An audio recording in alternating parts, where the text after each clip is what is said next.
Hello everyone, Abdul Hafeez here. Pakistan stock market को देख लेते हैं। अच्छा, ये जो वीडियो है इसको फुल स्क्रीन पे देखिएगा मोबाइल पे। और पाकिस्तान का जो स्टॉक मार्केट के अंदर ये जो KSE 100 का चार्ट है, ये डेली टाइम फ्रेम है।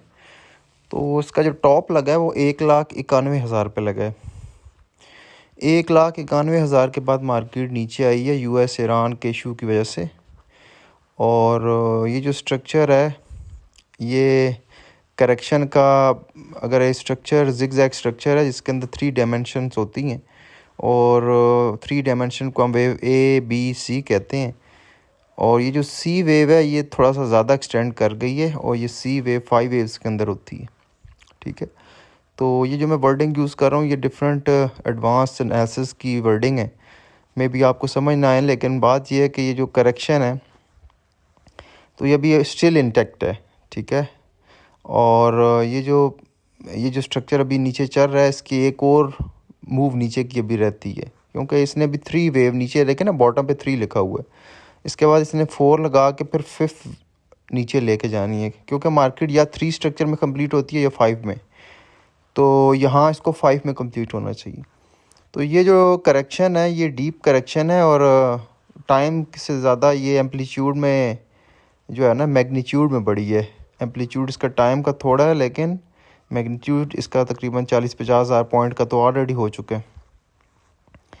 यहाँ अगर आप बाइंग का सोचते हैं तो buying more than a luck based होगी, कि कोई अगर लक आपकी हुई तो कोई आपको प्रॉफिट हो सकता है, वरना मार्केट का मोमेंटम और डिफरेंट एनालिसिस तो यही बता रहे हैं कि मार्केट फर्दर वीक है। बहुत अगर कोई अच्छी खबर आ जाए तो मार्केट 1,62,000 या 1,66,000 तक जा सकती है। ये रेजिस्टेंस लेवल्स हैं, यहाँ से मार्केट दोबारा फिर नीचे रिजेक्ट करेगी, और बॉटम पे नीचे अगर ये जाती है, बॉटम तोड़ती ही है, तो इसका जो लेवल है वो 1,30,000 से नीचे 1,28,300 इसका लेवल बन रहा है, जो मेरे हिसाब से बन रहा है। वहाँ जाके इसकी मेजर सपोर्ट है जो उसको हिट करेगी। सो इस टाइम फ़िलहाल वेट करना चाहिए, वेट एंड सी पे चलें, और बेचें भी नहीं, ज़ाहिर बात है। नीचे 1-2 अगर बहुत बड़ा कोई ड्रॉप आता है तो 1-2 दिन में भी आ सकता है। तो अगर वो एवरेज करनी भी है तो 1,30,000 से नीचे मार्केट जाए तो आप एवरेज करें। अभी इस टाइम वेट करना चाहिए। हाँ, अगर कोई बहुत अच्छी खबर आ जाती है, ठीक है, US ईरान का इशू इस तरह सेटल हो जाता है, कोई इस तरह की खबर आ जाती है, तो 1,70,000 से ऊपर मार्केट जब जाती है मोमेंटम के साथ, तब हम बाइंग साइड को फेवर करेंगे ऊपर की तरफ। लेकिन जब तक मार्केट 1,70,000 से नीचे है तो हम बाइंग को नहीं देखेंगे, हम फ़िलहाल वेट करेंगे और नीचे ड्रॉप का वेट करेंगे। 1,28,300 से बाइंग करेंगे। तो हमारे पास एक 2 ही स्ट्रेटजीज़ हैं, या तो मार्केट ड्रॉप ले और 1,28,300 से हम बाइंग करें, या मार्केट जंप करे और 1,70,000 प्लस करे तब हम बाइंग करें। मिड में हमने कुछ भी नहीं करना। सो अभी इस टाइम यहाँ जो भी करेंगे फ़ायदा नहीं है। ठीक है, तो अभी भी करेक्शन इंटैक्ट है, और ये जो स्ट्रक्चर है ये मज़ीद एक्सटेंड हो रहा है, और अभी कोई हालात भी मुझे ठीक फ़िलहाल तो नहीं लग रहे। सो मार्केट यहाँ से डाउन है, मैक्सिमम अगर जंप आता भी है तो 1,62,000 1,66,000 तक आ सकता है, वहाँ से मार्केट दोबारा नीचे जाएगी 1,28,300। सो फ़िलहाल इस टाइम कोई साइन तो नहीं है ऊपर के जो मैं आपको बताऊं कि यहाँ से मार्केट जो है ऊपर जा सकती है। दिल तो यही चाहता है कि जाए ऊपर, लेकिन हमने एक अनबायस्ड ओपिनियन, अनबायस्ड एनालिसिस करना है। वो एनालिसिस नहीं करना कि हमने अपनी पोजीशनिंग बाइंग में रखी हुई है तो मैं आपको बताऊं यहाँ से मार्केट जो है ना 2 लाख प्लस हो जाएगी, बॉटम नहीं तोड़ेगी। एक एनालिसिस एक न्यूट्रल पर्सपेक्टिव से होता है। दिल तो हमारा भी यही करता है बॉटम ना टूटे और यहाँ से मार्केट बिल्कुल चलना स्टार्ट हो जाए, लेकिन एनालिसिस देना है ना अनबायस्ड। अगर हम डेली चार्ट पे ये जो लाइन आपको ब्लू नज़र आई है 200 की मूविंग एवरेज है, मतलब पिछले 200 दिन की एवरेज निकाली जाए तो वो जो लेवल बनते हैं उसका एक लाइन प्लॉट हो जाती है।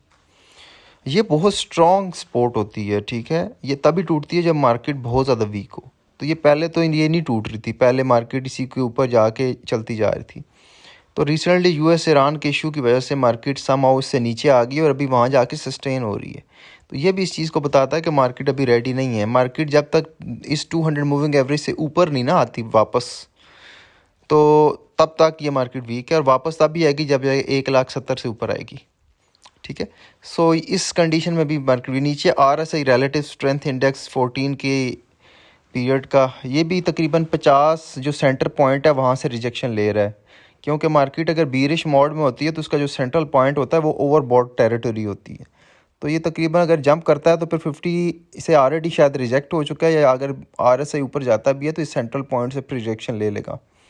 तो RSI भी ये इंडिकेट कर रहा है कि अभी मार्केट में मसला है। और उसके अलावा अगर हम देखें ऑयल को, तो ऑयल तो क्लियर कट बता रहा है कि ये यहाँ से 150 से 200 की तरफ जा रहा है, क्योंकि इसमें भी आप देखें ना वे 1 2 3 मैसिव स्पाइक लगी थी ऊपर, उसके बाद मार्केट ड्रॉप हो रही थी नीचे, तो 76 से इसने सपोर्ट ली और अभी ऊपर जा रहा है। ये जो चार्ट नज़र आ रहा है ये इंतहाई बुलिश है। इसका मतलब है ऑयल बहुत ज़्यादा महंगा होने वाला है इंटरनेशनल प्राइसेस पे। ऑयल जो है ना मुझे 150 से 200 लग रहा है, और इसका क्या रिज़ल्ट होगा हमारी इकॉनमी पे, या ऑयल की हमारी प्राइसेस किस तरफ जाएंगी, और फिर इन्फ्लेशन और वो अलहदा चीज़ है।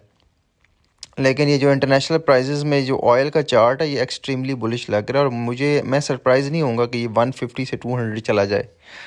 ये नहीं कि कल ही चला जाएगा, शायद कुछ हफ्ते ले ले, मंथ ले ले, लेकिन ये 200 की तरफ 150 से 200 की तरफ ये प्रोग्रेस कर सकता है।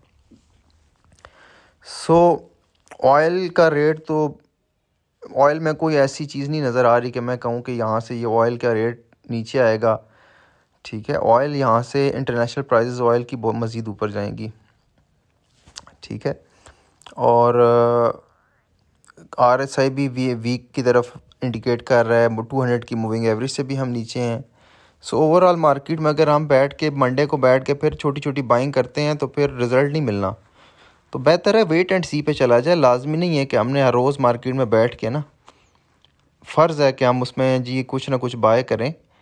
ठीक है, रेट तो हमें रोज़ ही सस्ते नज़र आते हैं कि रोज़ ही रेट नीचे आए होते हैं और सस्ते नज़र आते हैं, तो ये ठीक है, हर डिप पे बाय नहीं होता, एक पॉइंट होता है। जैसे अभी हमने एक पॉइंट लगाया हुआ है 1,28,300, यहाँ से हम समझेंगे कि हम बाय ऑन लो कर रहे हैं। अब ये तो नहीं हो सकता कि मार्केट 1,91,000 से गिरी है तो हम 1,80,000 पे भी लो है, 1,76,000 पे भी लो है, 1,68,000 पे भी लो है, 1,50,000 पे भी लो है, ये तो हर जगह लो है।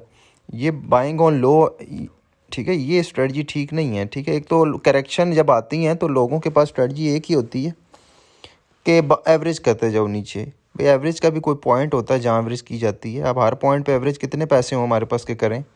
दूसरा, मैंने पहले भी कहा था कि ये जो हमारा जो पाकिस्तान है, थर्ड वर्ल्ड कंट्री जो है, इसमें आप वॉरेन बफेट वाली साइंस के साथ नहीं चल सकते कि अगले 30 साल 40 साल का सोचें। ठीक है, बंदे की गारंटी नहीं होती कि वो ज़िंदा रहेगा नहीं रहेगा, तो हमें 2-3 साल 4 साल 2-3 साल के उस जहन में रख के चलना पड़ता है। ठीक है, ठीक है।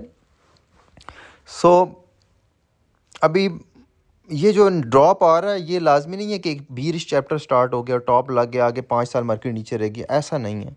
अभी तो 1.5 महीना हुआ है, तो अभी मार्केट में ये फोर्थ वेव है, ऊपर थर्ड वेव लगी है, ये फोर्थ वेव है। फिफ्थ वेव अभी ऊपर आनी है जो हमें 2,50,000 की तरफ लेके जाएगी।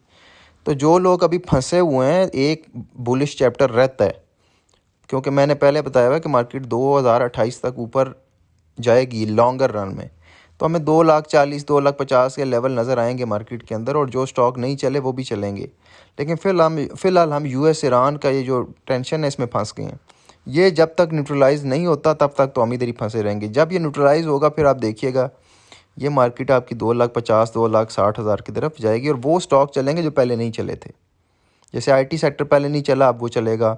बहुत से स्टॉक्स पहले नहीं चले, वो अब चलेंगे। ठीक है, स्टील सेक्टर है, काफ़ी सेक्टर्स नहीं चले थे। सो फिलहाल US ईरान का जो इशू है वो ओवररूल कर रहा है और मार्केट को नीचे की तरफ लेके जा रहा है। जैसे ही वहाँ से कोई अच्छी खबर आती है, कोई रिलैक्सेशन आती है, ये मार्केट फ़ौरन 20 से 30% का जंप देगी अक्रॉस द बोर्ड तमाम स्टॉक्स के अंदर।